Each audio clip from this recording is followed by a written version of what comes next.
I'm at peace. I am at peace with the decision. It's, one of the things that I think anyone that's leading an organization has to think about is timing, right? And one of the things that I've always been cognizant of is that I think change in leadership can be healthy for an organization. And I feel like at some point, having a different perspective can be healthy. Someone that looks at things differently, thinks of things differently, has a different approach, that can be healthy. And one of the last things I want to do is be in this position and stagnate. And I think what happens is when you see leadership stagnate, an organization can stagnate. And when we look at what does that mean for a police department, if they're stagnating, I think what you'll see is that they're less connected with the community, they're not evolving, they're not following best practices, they're not getting the equipment or the training that they need. And so a lot of it has to do with timing. I would almost equate it to like being a professional athlete. We all hear the stories about these amazing professional athletes, and I'm not by any means saying I'm amazing by any stretch, but they stay probably a little bit longer than they should have. And so I don't want to be that person. And so when you're looking at the change in leadership of the city government, you're looking at my concerns about making sure I'm still providing value and being effective in my situation. The timing just seemed right. And so the decision was made with a new mayor, new council members, different philosophies. Now seemed like the right time for me to move on. When you can't ignore the timing, I mean, you're stepping down the day before Lisa Brown will be sworn in as Spokane's next mayor. Would I be sitting here with you right now having this conversation if Nadine had won re-election? In fairness, I may have stayed a little bit longer. But what's a little bit? A few months longer. Really, just a few months? Maybe a few months longer for the reasons I shared with you, as far as looking at the timing, and whether it was Nadine or whether it was Lisa. We're going into another 4-year term with a mayor that has 4 years. And new council members. And new council members as well. So from my perspective, bringing on someone new that comes on with that new philosophy, I felt like the timing was right. And so Mayor-elect Brown will be able to handpick the chief that she thinks is going to be best for the city of Spokane and hopefully for the department as well. And they will be able to start day one working with her philosophy. And she says she's going to be meeting with you and the assistant chief, who will become the interim chief, I believe. That's my recommendation. So my recommendation is Assistant Chief Lundgren. He's been in his position for 7.5 years. Him taking the helm while they conduct a process to find another chief will be a seamless transition. And he's been working closely with me for 7.5 years. He knows how the department operates. He knows how budget works. He has those relationships with the city council. So him taking that position while they conducted a search was just a no-brainer. And Mayor-elect Brown says she's going to be meeting with you and him in the coming days to talk about public safety challenges. How's that conversation going to go? I'm not sure yet. I haven't received any kind of itinerary, but what I hope is that she will obviously go over what she's looking for, what her hope is for the safety of the community, the direction of the police department. But I also hope that she will listen and she will hear our perspective, hear the challenges that we have as it relates to staffing, booking, and budget, vehicles. She'll listen to what our challenges are, but then also listen to the amazing things that we are already doing as well. And you talked about the challenges with the booking, the staffing. Is the staffing more of just a recruiting issue? Is it a budget issue? It's a budget. It both? It's a budget issue. Yeah, we will hit January with almost all of our positions filled, which for an agency our size is pretty remarkable. But is that at the level that you want? Not even close. Not even close. Yeah, we if you go and you look at the national average, and it depends on which article you look at. But the reality is we need at least another 200 officers to get to the national average. That's a lot. That is a lot of officers, and it's not cheap. And so it comes down to budget issues as well. How do you implement hiring officers? How many are we going to hire? But when it comes to actual recruiting, we thankfully have not been challenged to fill our positions since the contract settled in June. So talking about the budget, do you think Lisa Brown's going to fill that gap? She's going to have to. She's going to have to. Yeah, I think everybody knows we're heading into 2024. We're looking at a $20 million deficit. I think the proposal the mayor submitted that the city council is looking at right now plugs that deficit, and it gets us through 2024. But the reality is, based on what the economy is doing, based on what the job market is doing, 2024 is going to require a lot of time looking at the budget and coming up with how do we first keep what we have, and then two, if we want to expand, how do we afford that? And that's going to be a decision the mayor is going to have to make. And I mean, this is for the most part a very pro-law enforcement community. It is. Does that help with recruiting? The level of support that this community has vocalized for the Spokane Police Department has been one of our best recruiting tools. When we get individuals that are lateraling from not just across the state, but from across the nation, one of the things any lateral looks at is how endeared to the community is the police department. And almost invariably, when we interview laterals, they acknowledge the support this community has given the police department for a number of reasons. One is they're leaving a department that they already have job security at, and then now they're coming to another, quite often, foreign department that they're not aware of. And so if they're going to take that risk, they want to know, does this community support the police department? And we know from our interviews with laterals that our community support has been huge for helping to fill our vacancies. And of course, there are some that do not support SPD. I mean, I saw a post yesterday in response to your resignation, calling your officers murderers and saying that you have, as chief, enabled them. I mean, what do you say to those people? There's a couple of different things I would probably say. And one of the things is when you're in a leadership position, and it probably doesn't matter what career, but certainly when you're a chief of police or a sheriff, being in a leadership position in today's environment, you're going to get some scars and you're going to get some wounds. You're going to do what you think is the best thing for the community, what's the best thing for the department, and you find a balance between the two, but you're still not going to make people happy. And Colin Powell had a saying, if you try to please everybody all the time, pretty soon you're going to please nobody every time. Or, the other thing that Abraham Lincoln said was that, if I spent all my time responding to my critics, I would never have the time in my day to get the job done. And then the last thing I said is, or the last thing I would say as well is, no matter what, and again, I've been a member of the Washington Association of Sheriffs of Police Chiefs, so I've talked with chiefs and sheriffs from all over the state, and we have to acknowledge that there are some people that no matter what we do, they're just not going to be happy with law enforcement. There's nothing we can do to make them happy with our job. The challenge for a chief is determining who are the ones that no matter what you do, you will never make them happy. That's just human nature.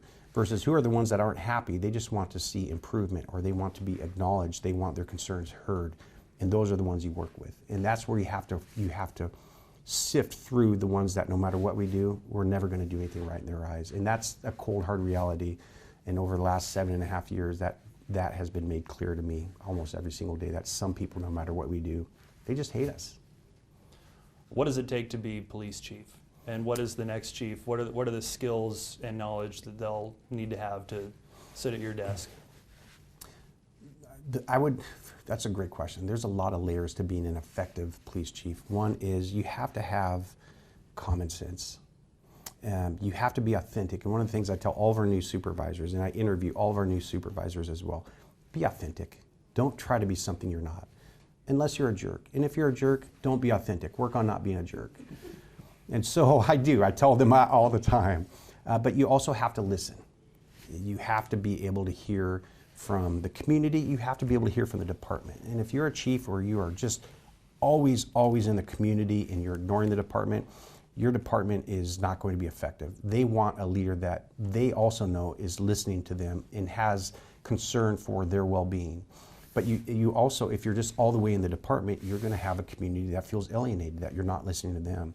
And the secret is finding that right balance every single day. And you have to have one foot in the community, one foot in the department, and every day work on that balance of making sure that all sides are being heard.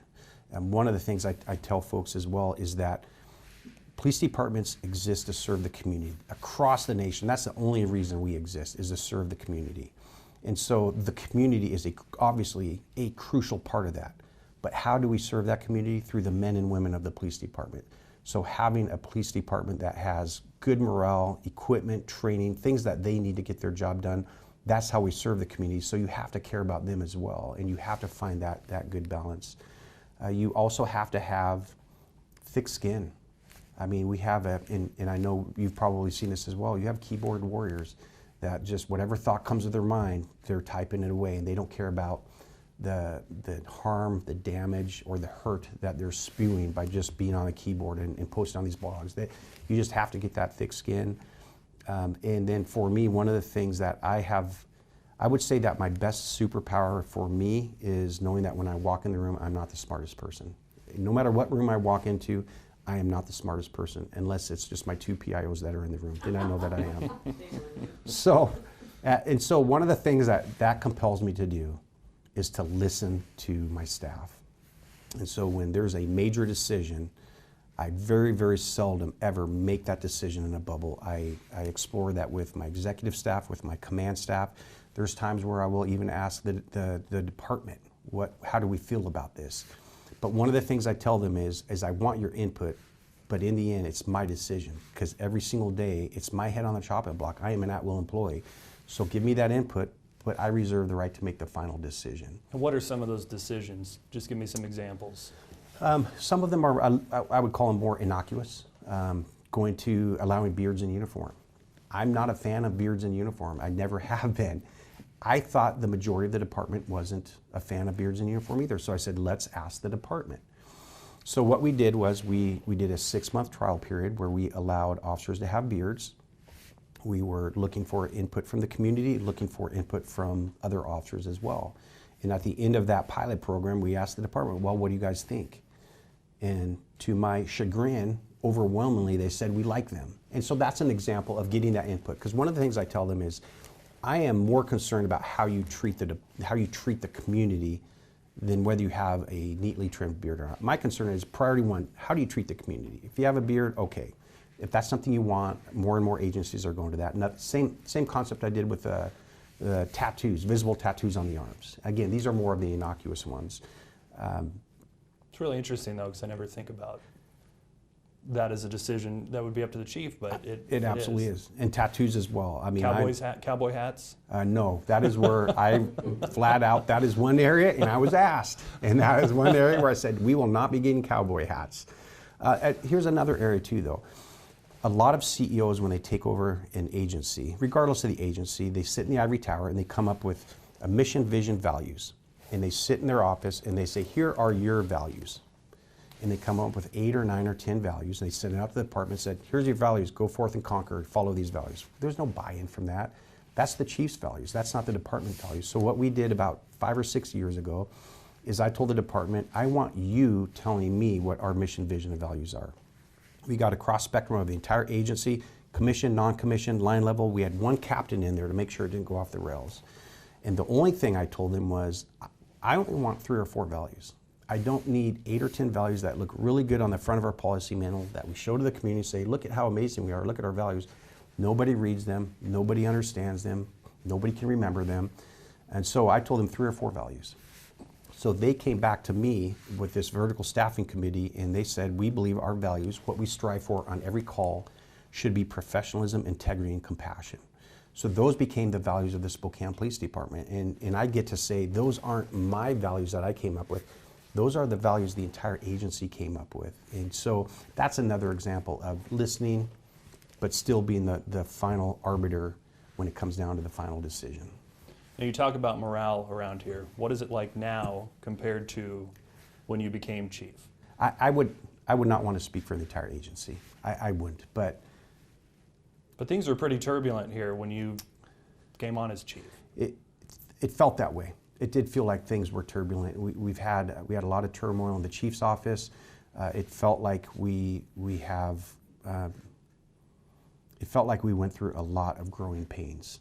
And I think if anything, one of my primary goals in this position was to provide stability and provide guardrails and make sure that we are stable as an agency as well.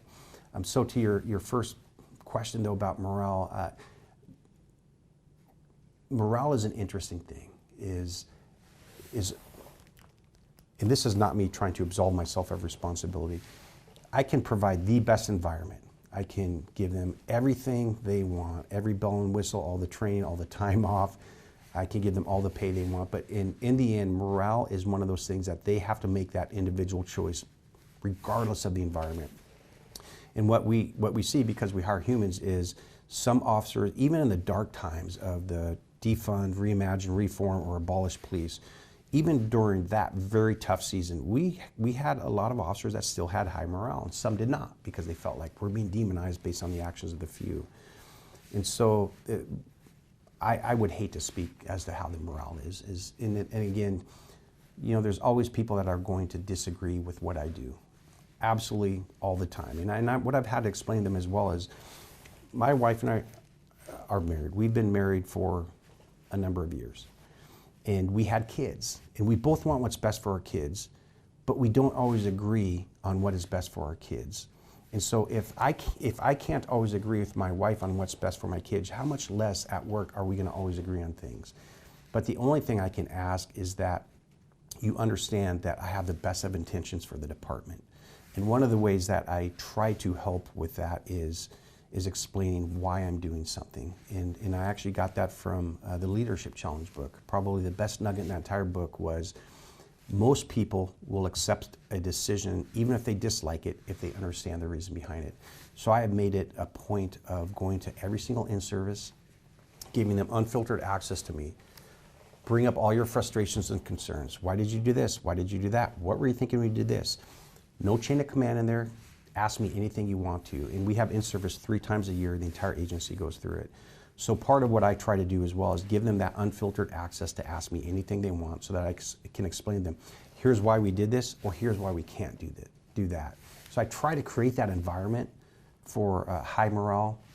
But in the end, I also have to acknowledge, after probably 20 years in some kind of supervisory position, morale can be individually based. And it is a personal choice. Back to your resignation, what is next for you? That's a good question. So I will say the next chapter of my life is a blank chapter. And I haven't even decided how I want to start that chapter yet. So I'm sitting down. There's no job you're stepping into January 1? No, there's not. Any areas you're interested in? I mean, nothing specific. Yeah, nothing specific. To be completely honest, I'm doing a lot of praying about it. I have no idea. Teaching, are you interested in that? You got your, master's from Gonzaga? Yeah. Nothing is out of the realm of possibility, but I truly have no idea. Give me something. Something.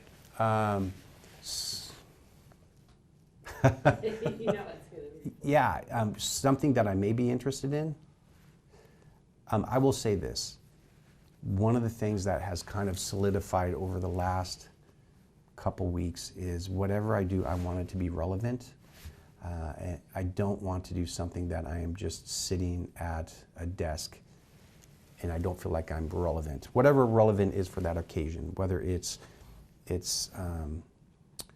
working with another agency on helping them grow or policies, whether it's teaching or instructing, or something completely out of the realm of possibility. I drive by, and this is a true story, I drive by Whitworth quite often this summer, and I see the guy out there mowing the lawn.